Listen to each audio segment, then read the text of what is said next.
What is it, afternoon? Still morning, right? It's 9:42 Pacific Standard Time here in Southern California. Good morning, guys. Everybody's having a happy Wednesday. I know I am. Ivan, what's up? Good to see you in here, my man. So for those of you guys that don't know who I am, my name is Ricardo. I'm a board certified credit repair and credit score consultant. What the hell does all that mean? It's super simple. It's just basically that I went through certain extensive training to try to understand credit scores a little bit better than the usual consumer. Now, I do want to start off the bat by telling you guys, credit is not difficult to understand. There's basic elements that you need to understand in order to actually improve your credit score, because once you understand those basic elements, something happens, something shifts within your mindset. Suddenly, there's no mystery in regards of, hey, if I do this move, my credit score is actually going to improve, or if I do that move, my credit score is actually going to go down, right? Like suddenly all that mystery is going to go down and you literally realize, hey, I can actually do this, or I can actually improve my credit if I make certain moves.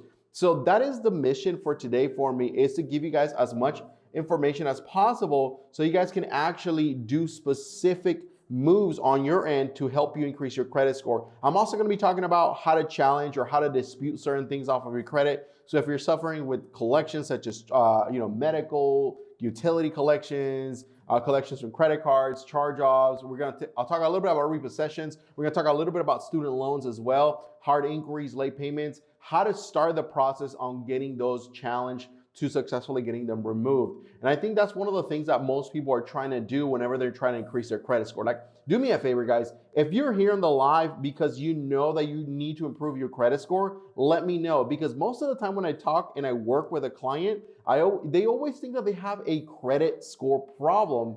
And that's almost 100% never the case. Like, you don't have a credit score problem. You probably have a credit reporting problem, which is something completely different. I want to make sure you guys understand that whenever you're trying to increase your credit score, you don't work on your score. You work on your credit report. You work on the items that are reporting on your credit. Matter of fact, I feel like a credit score has kind of become an idolized item, or this, how can I say, what is it that we said the other day that credit scores have become, brother? Do you remember?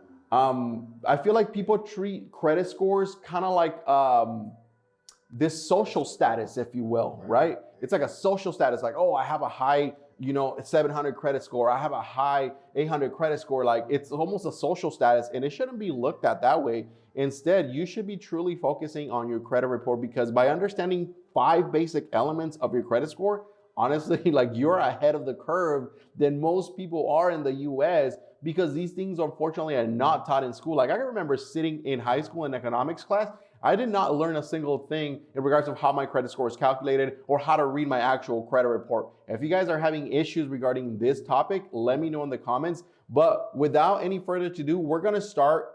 First of all, like I said, I'm gonna give you some free dispute letters and stuff like that. And we're gonna go over a bunch of different things, how to pay down credit card debt, how is your credit score calculated. We're gonna talk about different credit analysis that we do for clients, what to look for. And also we're gonna go about some graphs in regards to the people that actually wanna buy homes. What does that look like for you, right?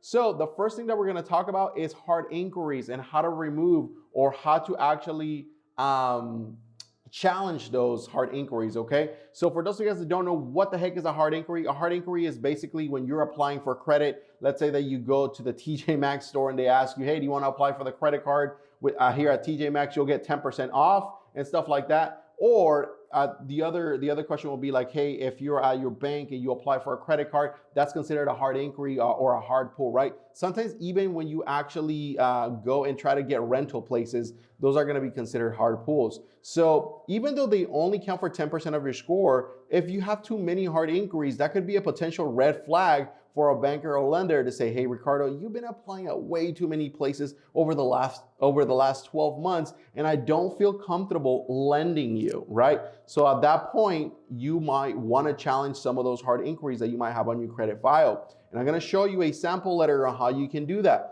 All right, so if you guys are ready to screenshot the sample letter, do me a favor, type in ready in the comments. That way I can move out of the way for you and you can screenshot this letter. I want you to retype. It's a very short and simple letter, straight to the point, being mailed out to the credit bureaus, asking them for specific data that they should have on file in order for you to be able to have this hard inquiry being reported, okay?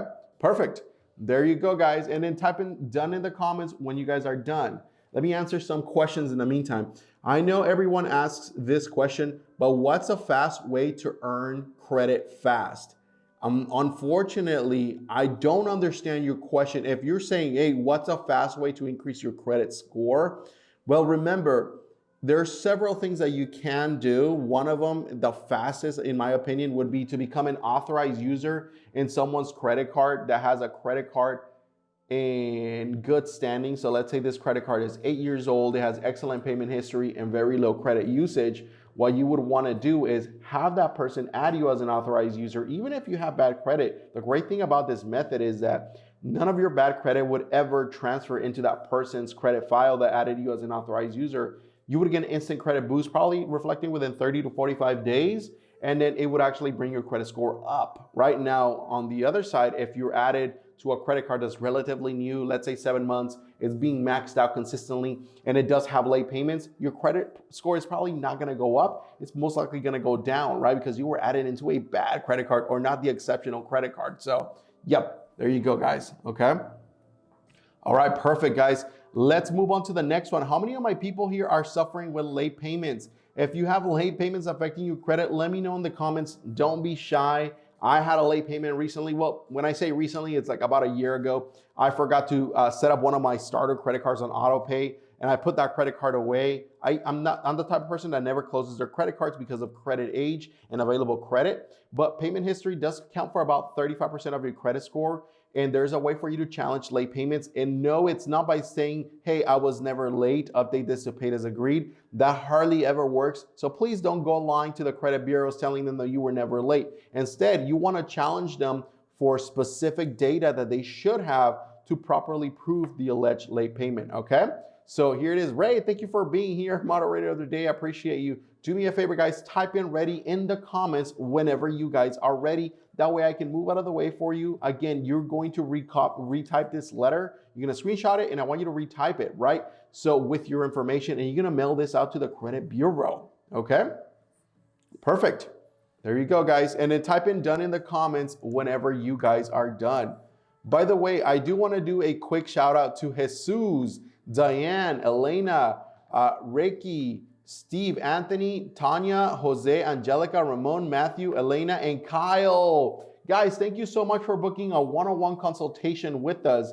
If you guys are wanting to see if we can actually help you with your credit repair process, if you have late payments, charge-offs, collections, or something that's affecting your credit and your goal is to buy a home or to buy a car or to have better credit overall, and you're like, Ricardo, I'm not an expert in this subject, or I just don't have the time, you can always book a one-on-one strategy session with us to see if our services are actually right for you. The purpose of this call, it's a free discovery call, is to go over your credit report together, to explain what credit repair services are and see if that's actually a match for what you've been looking for. And if it makes sense that we're like, hey, Ricardo, I like your credit repair program, and we can go from there. The easiest way to get into my calendar would be if you click on my little bubbly picture up here, and then you click on it once it comes up again. It will take you to my TikTok page where you can click the link on the bio and schedule that one-on-one discovery call. All right, so that's the link right there on my bio.